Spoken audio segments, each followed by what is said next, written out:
Hey Austin, this is Keaton Everett from ABC going over your pitching video from camp. We're going to go through and talk a little bit about your mechanics and kind of, what I'm seeing and go through and break it down. There's a couple key spots that I like to look at for pitching and just kind of talk about each spot, what we're doing good, what we need to work on, and just basically the whole part of pitching is getting consistent, repeatability of our mechanics, and then it's a matter of utilizing our lower half, utilizing our hips, and then getting ourselves in a position to deliver the ball with the least amount of strain on our arm. We want to be able to make sure that we're healthy and be able to pitch a whole long time. We don't want to be those guys with the arm health issues. And part of that equation is what you do off the field. You got to make sure you're getting in, making sure you're doing your tubes, making sure you're doing your arm health stuff. But a lot of that is keyed off of mechanics. So what we're going to do is first start off with, how you're starting. So much of how we start dictates how we're going to deliver the ball, if we're going to be consistent or not, if we're going to be, able to repeat our mechanics. So what we're going to do is stop here to look at how you're setting up. All right, we want to be balanced over our back foot. We want to eliminate big movements. All right, so one of the things we're going to look at and kind of talk about is going back and looking at your delivery, your wind-up here. All right, so you step really far back with this left foot. All right, a lot of times with the wind-up is we don't want a whole lot of movement. All right, if you're watching what your head's doing, it's moving back quite a bit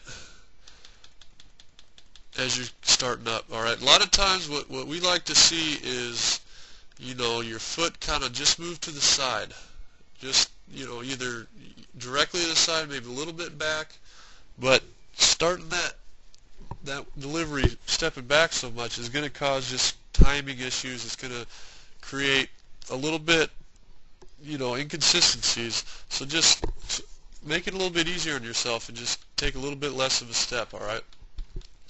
But that big step, what that also going to do is this distance now here is so great that it's going to make it almost next to impossible to stay balanced throughout your delivery. And you're going to watch yourself come up.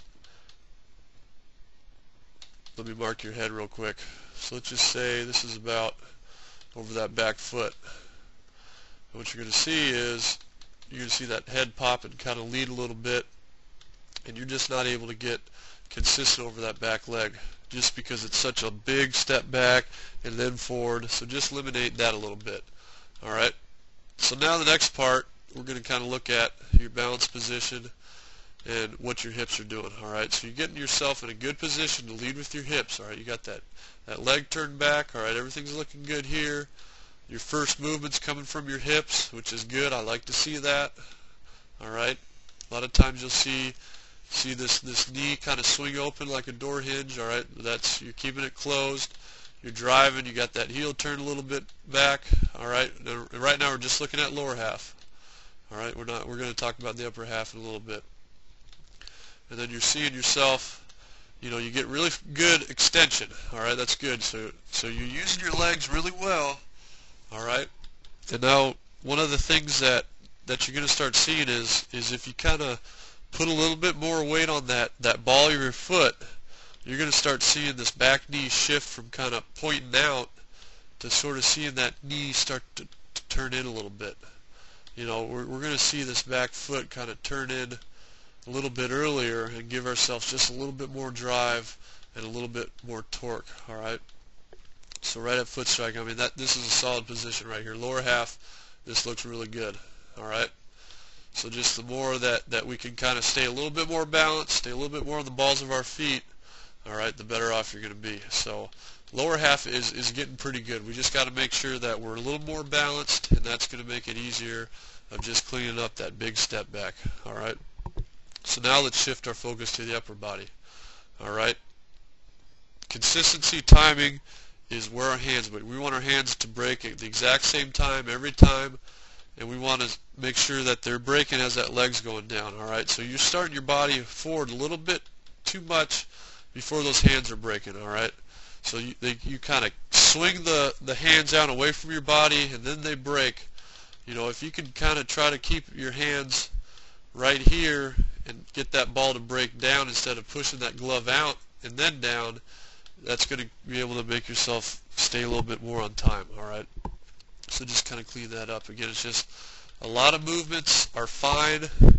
They're just tough to time. So I mean, if you're doing all right timing them, if you're able to throw strikes, you know, that's fine. But just if you're having some troubles, just all that extra movement is just so hard to time that it's going to make it a lot easier if you just kind of clean everything up, all right? So as you can see, you swing this right arm like a door hinge, all right? You go back and watch it. It's basically locked down. Your elbow's locked right here. All right. We don't want to ever have a locked elbow. You can see it swing, swing, swing, and it just kind of continually swings. You know, we want to make sure that our elbows is above this glove. We basically don't ever want locked elbows. We want that elbow to kind of be above the glove. All right, you're doing good with letting that glove stand over that front foot, but at this position, we want to see this. Let me clean this up a little bit. We want to see this elbow. We want to see this kind of relationship a little bit. We want to see that elbow above that glove. All right, and that's just going to keep you from swinging that arm around. All right, and then in this position, you're going to see this elbow start rotating down, and now you're more at this position here, all right? And that's just a matter of just using your elbows to lead, and just don't think about flying that glove out and letting it rotate around, and that's just going to give you a little bit more power. All right, arm-wise, you get your arm in a real good position. All right, you got a pretty good arm path. You know, you're getting up here.